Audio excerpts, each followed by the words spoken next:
Bonjour à tous et à toutes et bienvenue dans notre émission spéciale L'invité d'IEGC. Notre invité dans cet épisode est un homme d'affaires et homme politique marocain. Il a occupé la position du ministre de la Jeunesse et des Sports entre 2009 et 2011 dans le gouvernement El Fessi. Il est actuellement le président de la fondation Mohamed VI des champions sportifs depuis août 2011. Bienvenue d'être parmi nous aujourd'hui, monsieur Monsef Belkhayat. Merci beaucoup, merci de me recevoir. Et je suis très ravi d'être aujourd'hui à l'Institut supérieur de journalisme et de communication. Pour commencer, monsieur Monsef Belkhayat, né le 28 janvier 1970 à Rabat, est diplômé de Harvard Business School et l'Institut supérieur de commerce et d'administration des entreprises ISKE. Ah, vous allez m'excuser. Je suis d'abord diplômé de l'ISKE. Et après de Harvard Business School. Harvard, c'est juste un épiphénomène. Mais mon école, et je considère que j'ai été formé par une école marocaine dont je suis fier. D'abord, le lycée public marocain. ملي كان المدرسة المغربية في واحد المستوى اللي هو في الأوج ديالها وإن شاء الله غنرجعوا للأوج ديالها لأن تعتبر بأنه هذه هي الأولوية ديال الحكومة الحالية. Et puis l'ISKE, qui est l'Institut supérieur de commerce et d'administration des entreprises. Et je salue l'ensemble de mes collègues de l'ISKE aujourd'hui. Donc Harvard, c'est un épiphénomène. Pour commencer, monsieur Monsef Belkhayat, en tant que président, quel est le bilan des actions de la Fondation Mohamed VI depuis 2011? Alhamdoulilah, le bilan de la Fondation est un bilan qui est extrêmement positif. Nous avons fait un travail qui est juste remarquable et qui est de pouvoir d'abord identifier les champions sportifs qui ont hissé très haut le drapeau national et de comprendre quels sont leurs soucis. Alors aujourd'hui, nous sommes à peu près 600 adhérents.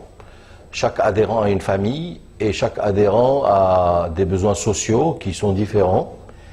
Alors le plus important, c'est qu'un adhérent puisse d'abord être réinséré dans la vie sociale une fois qu'il est champion et une fois qu'il a pris sa retraite.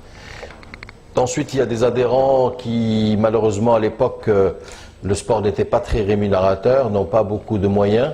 Et le fait qu'il n'ait pas de moyens a fait qu'ils ont besoin d'aides qui sont des aides diverses.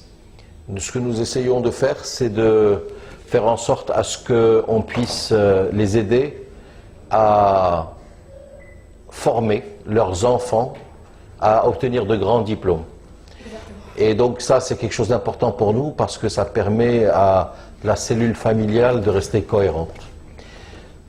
Nous avons aussi développé tout un programme social où nous avons envoyé plusieurs dizaines de nos champions pour le Hajj, l'Umrah. Et nous faisons aussi une réunion annuelle tous les ans pendant le mois de Ramadan où nous rassemblons l'ensemble de nos champions pour qu'ils soient tous présents.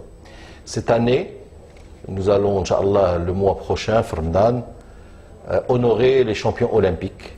Et donc là, je vous donne un scoop, puisque c'est la première fois que je l'annonce. Ah, d'accord. Ça fait plaisir. Monsieur Monsef Belkhayat, est-ce que les actions de la Fondation Mohamed VI sont focalisées sur les sportifs médaillés ou célèbres? Alors, quand on a lancé ce projet qui est de créer la Fondation Mohamed VI des champions sportifs, nous étions confrontés devant un vrai dilemme. Qu'est-ce qu'un champion? Est-ce que quelqu'un qui a gagné le championnat du Maroc de football ou de basketball est un champion? Oui, c'est un champion, c'est un grand champion. Mais nous avons limité le titre de champion sportif dans le cadre de l'adhésion à la Fondation en mettant en place un critère qui est assez intéressant, qui est seulement ceux qui ont été champions d'Afrique, ayant été en finale des championnats du monde ou championnats olympiques, et les équipes qui ont participé aux Jeux olympiques ou à la Coupe du monde. Donc ça nous fait 600 champions. Là, aujourd'hui, on est en train d'analyser d'un point de vue budgétaire si on peut inclure tous ceux qui sont médaillés des Jeux méditerranéens, ce qui donne à peu près 180 champions supplémentaires.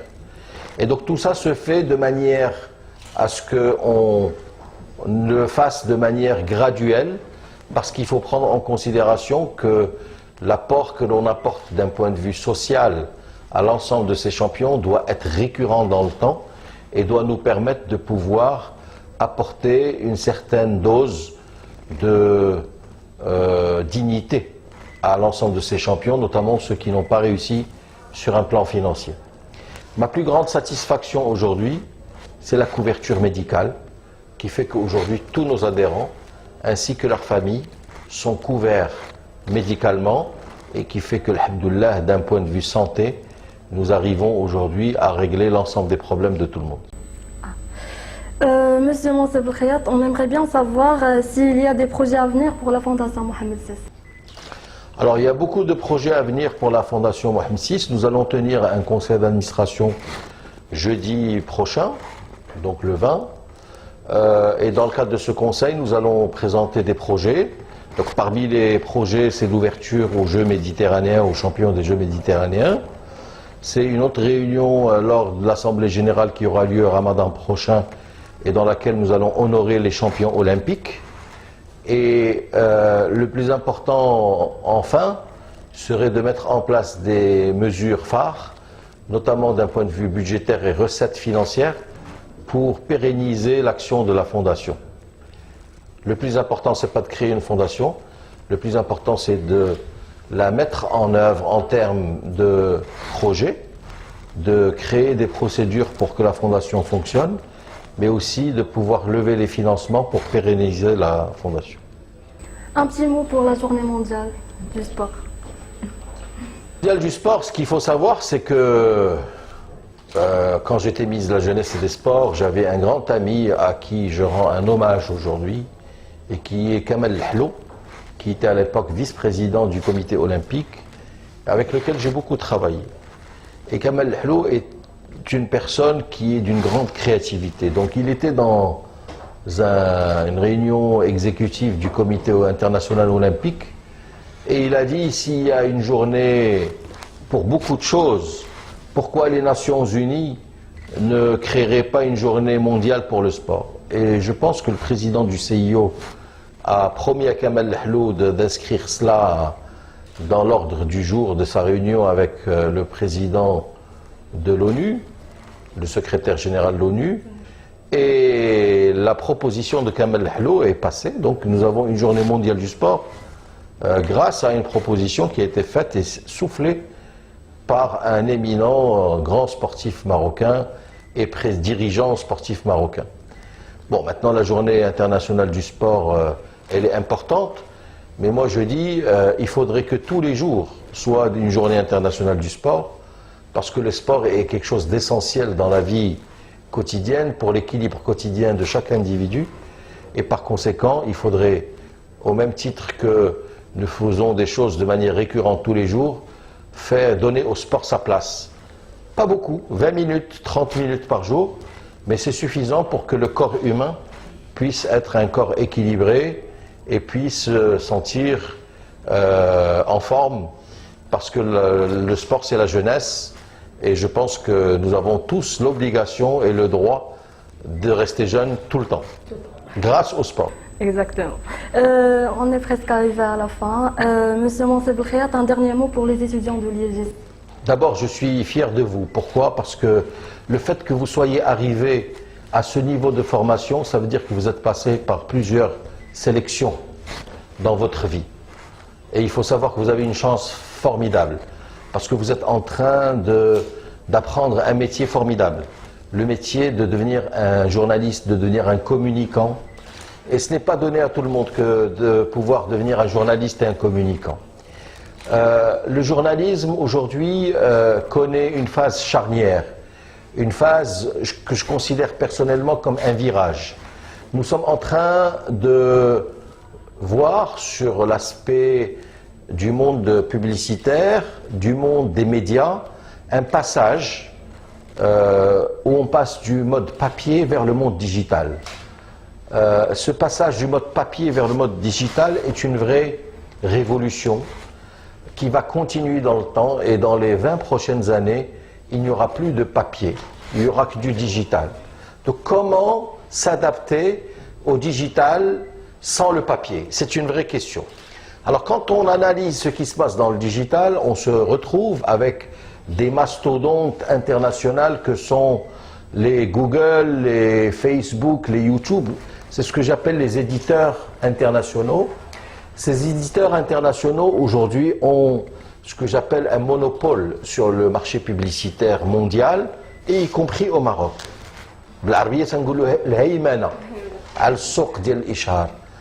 Ces éditeurs locaux, que sont les différents sites que l'on connaît, qu'ils soient des sites de journaux ou des sites indépendants, sont en train de souffrir.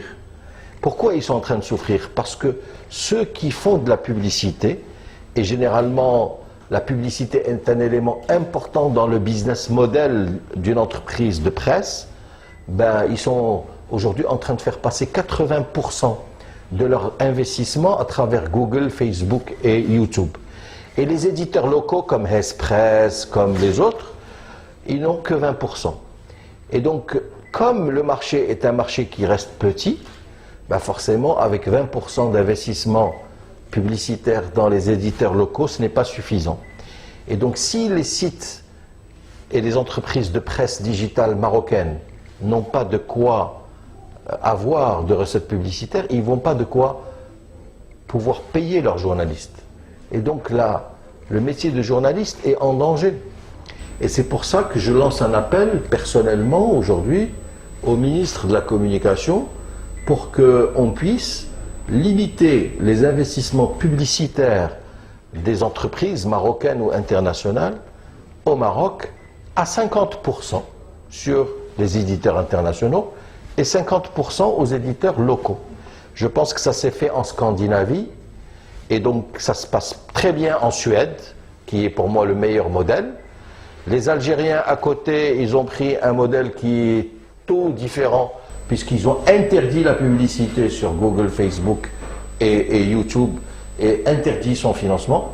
À titre personnel et en tant que professionnel dans ce domaine, je ne pense pas qu'il faille interdire, mais je pense que mettre un quota de 50-50 entre les investissements qui iraient à des éditeurs internationaux et 50% à des éditeurs marocains et nationaux pourrait créer un équilibre pour que le métier de journaliste continue à se développer et surtout qu'on reste en contact quotidiennement avec le contenu local qui est un contenu important dans notre vie quotidienne parce qu'au final le plus important c'est que le citoyen soit informé et que le journaliste fasse son travail d'informer le citoyen en toute objectivité possible. Et encore une fois, bon courage pour vos études et j'espère que vous serez très bientôt diplômé, Inch'Allah, à l'Institut supérieur de journalisme et de communication. Au nom des étudiants et des encadrants de l'Institut supérieur de journalisme et de communication, nous vous remercions, Monsieur Mansour Belkhayat, pour votre visite. Je vous remercie, chers téléspectateurs, et je vous donne rendez-vous prochainement avec un nouvel épisode et un nouveau thème. Au revoir. Au revoir.